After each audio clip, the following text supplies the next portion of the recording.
this evening and this amazing panel from the unceded lands of Cowichan tribes and Malahat Nation. And I am sure, like Reverend Blair, all of us have been reflecting very deeply this last week on the news and the discovery in Kamloops of the bodies of children, of Indigenous children. And I have the very good fortune to work every day in the legislature with my colleague Adam Olson, who's the MLA for Cowichan or for Sandwich North and the Islands, and also a member of the Sartlip First Nation. And Adam gave a very moving and amazing speech on Monday in response to this. And he and I have been talking all week. I've been calling people up in my riding, elders in Cowichan, speaking with them. And I think, and Suzanne, just listening to you earlier today with your Sierra Club talk, you talked about stories and how stories are so important and so powerful. And I, as a historian, couldn't agree more. And I think where we are right now in Canada as a nation is that the story that we have been telling of ourselves has collided so many times with truths and realities that do not match that story. And the news of a mass grave of children, of Indigenous children, is, I think, one of the hardest and most penetrating truths that now require of us to recognize and let go of the story that we have been telling, that we are a kind and gentle and fair nation, that we are a nation that celebrates diversity, a multicultural nation, that we are a nation that is a nation that other countries around the world look to for our leadership, our peacekeeping, all of this myth of who we are as Canada has now collided so many times with truths that don't fit into that myth. And so where I think we must be in this moment, and it must last for a while. And we must also recognize that more truths are coming. And these are truths that have been already told for decades by Indigenous people. And so for Adam and for everybody, every Indigenous person I've talked to in the last week, this isn't a new truth. This is a reminder of truths that have been carried generation over generation. And this story of Canada as a social construct also is parallel with the story of Canada as an environmental construct. The beautiful, supernatural British Columbia, the leadership of Canada on environmental fronts, that story is also colliding with truths that make it impossible to continue to hold on to that myth. And these two stories are parallel and they are deeply intertwined.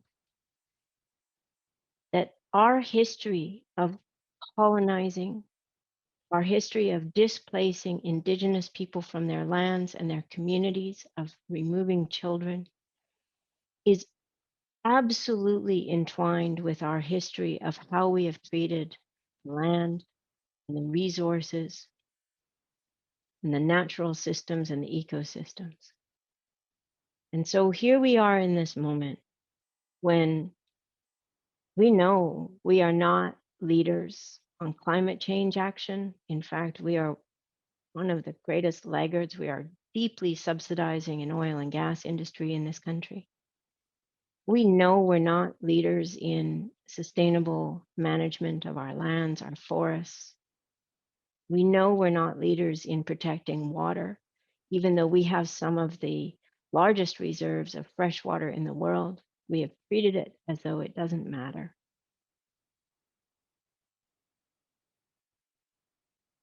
And what we can now do with these truths that undermine these stories that we've been telling is we can say,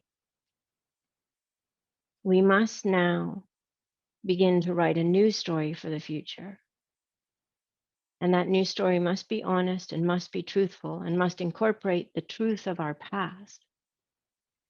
But to move us from where we are right now, that intertwining of the dispossession and colonization of Indigenous people and the treatment of our land and our environment, the path forward is one that pulls this together and recognizes that for us to become the nation that we want to be, be proud of, it is Indigenous people and communities and nations that we must turn to for the leadership in how we have an environment that is sustainable and healthy and keeps all of us sustainable and healthy. And so I think today's conversation about the environment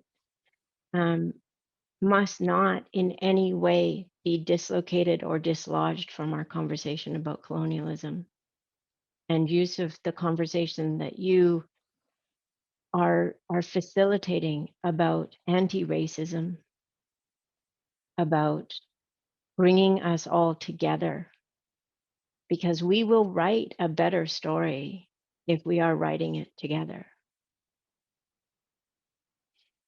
I'm going to tell a couple of very short stories about myself and how I've arrived at where I am. My first time up Mount Robson was when I was 2 years old in the back of my dad's backpack. And there were several other times in my childhood that we climbed to the top of that mountain. My dad never brought a camera.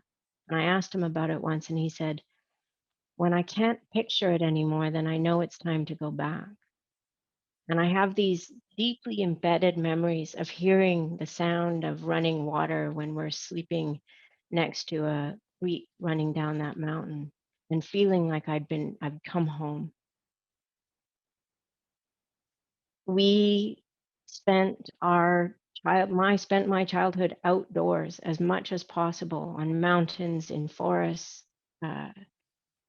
camping, skiing, everything. And then when I had my first son, he's 26 now, I spent a lot of time in the forest with him. And one day he asked me, how old will you be when you die? And Suzanne, I thought about this story when I was listening to you today. And I said, I will be very, very old, maybe 100.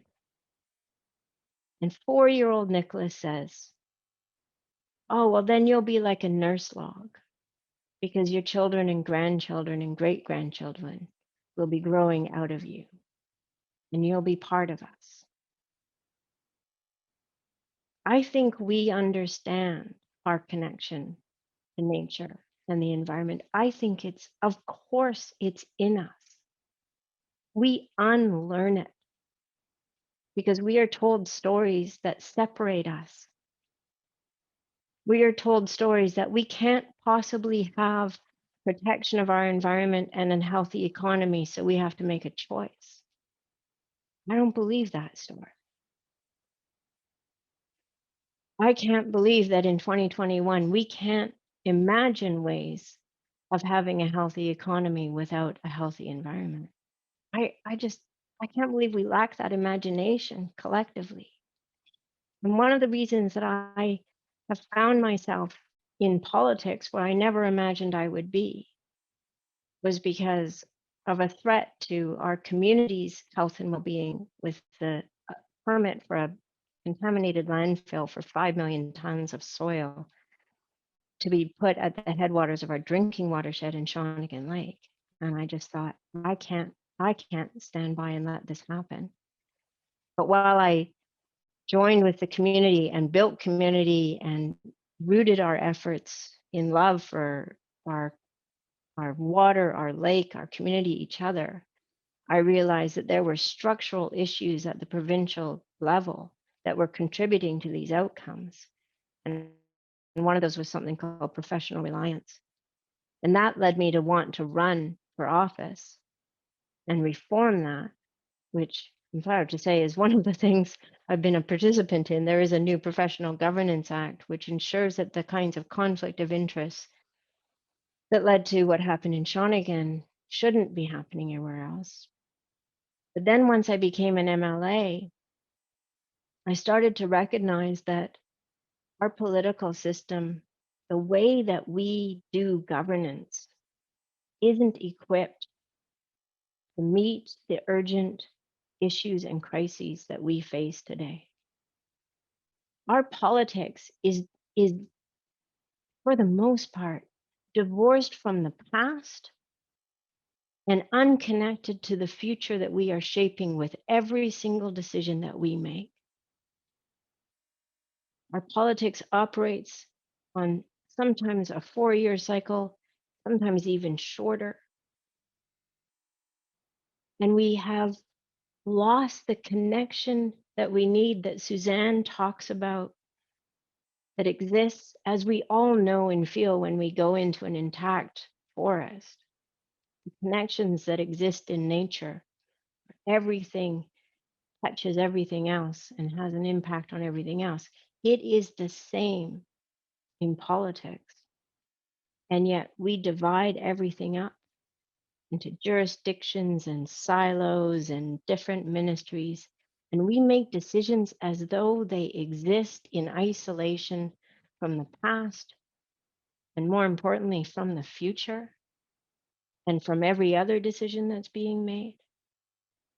And so the reason that I ultimately made the choice to run for a leadership role is because I think we need to model and demonstrate a different kind of political existence, and one that really is rooted in connectedness, because we cannot solve the environmental, social justice crises that we face right now by continuing to do things the same way that we've always done them.